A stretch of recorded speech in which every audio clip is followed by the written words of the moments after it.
Hello everyone, welcome to the Excel tutorial. So what I'm going to show you here is how to create, from data, how to create graphs, best fit lines, show the equation of the line that's generated, called a trend line on Excel, as well as how to display and what are our squared values. So how we're going to do this is basically we have two sets of data here. We've got the diameter of some circle and then its corresponding area. So if the diameter is 1, this is the area of that circle. If it's 2, that's the area of the circle, etc., etc. And what we're going to try and see here is how does the area depend on the diameter of the circle. As you can see, the diameter is here has units of meters, which makes sense. Area has units of meters squared. So we've got 10 diameters and their corresponding areas. So in this case, diameter is going to be the independent variable, and area is going to be the dependent variable. Just in case you're curious, I got these from a website here, Math is Fun, apparently. And the website, you can put a diameter in there and it'll give you the area. So I just got these from the website, so we're probably going to see a really good correlation here. All right, so you've got your data. Here we go, diameter, area, and you want to create a graph out of these to see, and again, in science, we're trying to get graphs that are linear, that create a straight line. The data points create a straight line.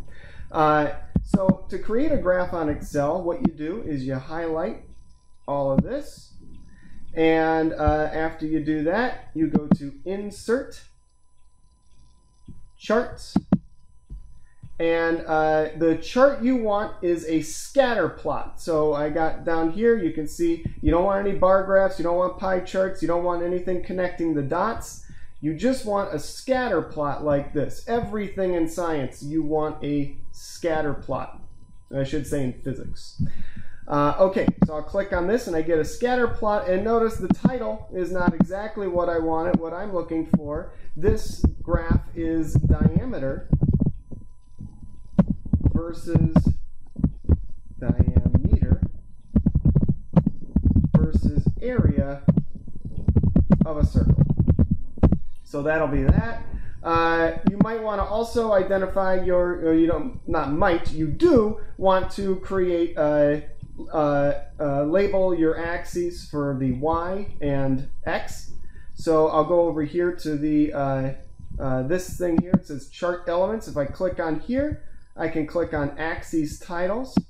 So I click on that, and it gives me the option now to create a axes title. So here, this is my area. So I'm going to say area, and I know that the units are meters squared. There we go. Whoops. And so for axes title in the horizontal direction, I'm going to say that that's diameter. Hey, look at me, I spelled it right. All right, there we go. And you can do lots of other things, but I'm just going to leave it at that. You can make it look prettier if you want to. But now I want to see if this is making a best fit line. Already I can see this is not really a best fit line. It's creating a curve. It almost looks like a quadratic. But we'll say that I don't assume that just yet. So if you just select a data point, select any data point and right click on it. So if you right click, it'll open up this option for you, and I want to add a trend line. So that's what I'm going to do, add trend line. And it gives me these options here. Now there are many ways to get a trend line. There are many other ways to do it than what I just showed you. But one of the things we definitely want is we're looking for a linear relationship. So it's good that this thing is already selected for linear. We can see our straight line right there. Next up, I want to also display my equation. So I'm going to select that, and as you can see, it's got the equation right there. And then next thing I want to do is display an R squared value. An R squared value is a number between 0 and 1 that tells you how well these data points fit along this best fit line. the closer the data points fit that line, the closer r squared is going to be equal to 1. So 0.9499 is actually a pretty good r squared value. But we can do better.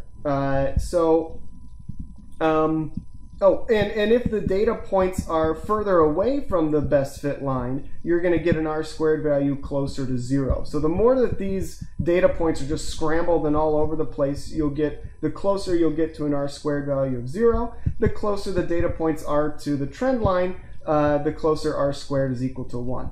All right, so there we go. That's not a bad r squared value, but we kind of go like, well, can we do better? Can we get a better relationship than that? And what you have to do is kind of work with the data a little bit here. You got to kind of, so as I said before, wow, that really looks like a quadratic, doesn't it? So if the diameter was squared, how would that correlate to the area? How would that relationship look? All right, so I'm going to exit out of here, and then, so what I'm going to do is I'm going to do in columns D and E, I'm going to put area back into E, just like that. This tends to be the easiest way I find of creating a new chart. There's many other ways to do this. This again is what I think is going to be the easiest. Now for diameter, I want to create this section here. This is going to be diameter squared. So I'm going to take all of these diameter values and square them, and if I do that, the units are going to be meters squared. Now, this is something that's going to be very useful for you, not only in this course, but also when you go on to university and graduate from Cyprus. So what I'm going to do is I'm going to square this entire column. I'm going to do it pretty easily. So first I'm going to just type on the first cell what I want to do, the operation I want to do. So I hit equals. And then this cell here, this corresponding cell for a diameter of 1 meter, is cell A2. So I'm going to say equals whatever's in A2 to the power of 2. So A2 squared. And what I can do then is I select I hit enter. After I hit enter, I can select the cell here. And then if you go in the lower right corner, you can see that the plus goes from a white to a black plus. I'm going to select that once that happens, and I'm going to drag the cell all the way down until I hit the diameter of 10. I'm going to let go, and look at that. It does the operation for me for diameter 2. Well, that would be 4. There we go. 3 squared is 9. 4 squared is 16, etc., etc., etc. So now I have the diameter squared, and I'm going to graph that against the area of this circle. So I'm going to highlight both of these again, do the exact same thing. I'm going to go to Insert, Charts, and I'm going to go to Scatter. There we go. Once again, not the best title, so I want to make this is going to be a bit different. This is diameter, spelled it right, look at me go, versus area. So it's diameter squared versus area of a circle. You want to be specific with your titles. All right, done with that, I can go again and make another axis. So I go to the plus sign here. I'm going to hit axes titles. This is now going to be, again, area. And the units are meters squared. And then lastly, we got, yeah, whatever. All right. So I moved the axes title, but it still looks good. So this is going to be diameter. This is diameter squared now, and the units are meters squared. Keep doing it. All right, there we go. Oh, it brought it back. Okay. So anyway, now, ooh, this looks much more like a straight line, doesn't it? Much more like a straight line. So I can select this. Again, right-click a data point, and it'll give you this. So what I want to do is add a trend line. Again, it gives me these options. It is linear. going to display the equation, and I'm going to display an r squared value. All right, so what I finally get now is, so it's got my equation here. The r squared value is 1. Can't get a better r squared value than that. So good. That's good. That's what I'm looking for. But if you notice here, the slope of this graph is 0.7852. So 0.7852.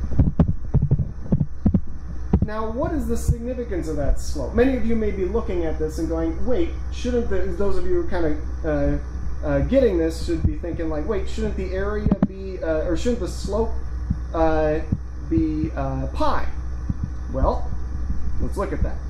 So again, remember, this is a graph of area versus diameter. This is area, ooh, whoopsie-daisy, speaking of which, that should be area versus diameter squared. And I should fix that one as well, but we'll just for time's sake. Okay, so let's see here. So yeah, many of you may think, well, you know, if the formula for the area of a circle is area equals pi r squared. However, though, we did diameter. We did area versus diameter, which isn't here. It's not in here yet. We did area versus diameter. So what's the relationship of the diameter to the area? Well, the diameter, half of the diameter is equal to the radius, right? Half the diameter is equal to the radius. So I can use that and plug this in here for the radius.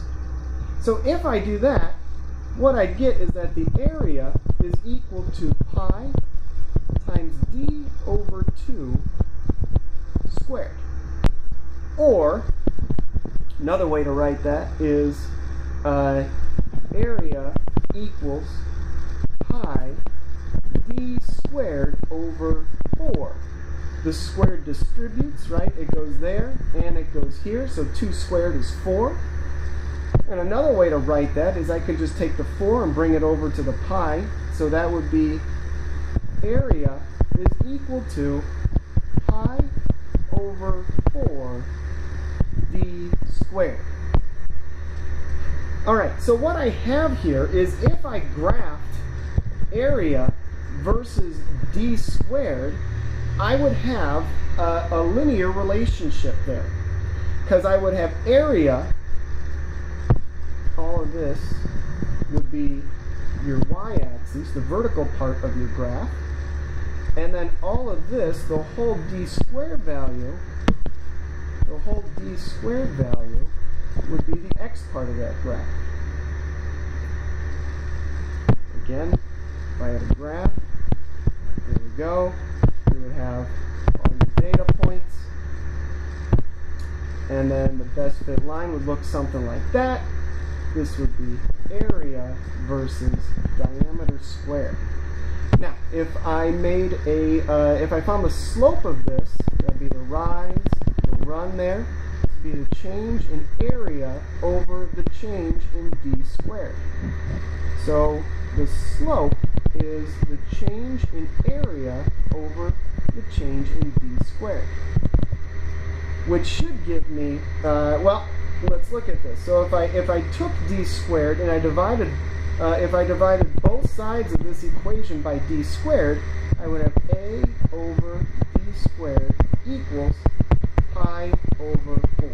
So my slope should be pi over 4. Okay, so going back to the graph, let's see, is my slope going to be pi over 4? So I'll go back here. So I got 0.7852. So you can get a calculator and you can try and check out if that's right.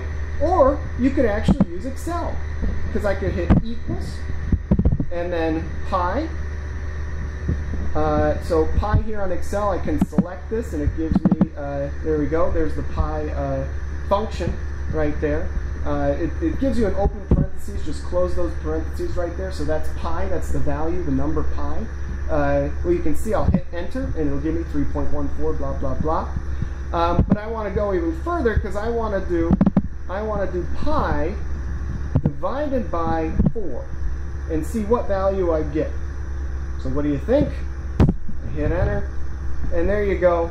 Very, very, very close to our slope, 0.7852, and this one's 0.7854, rounding. So, not bad. Pretty good. Yeah. All right. Bye.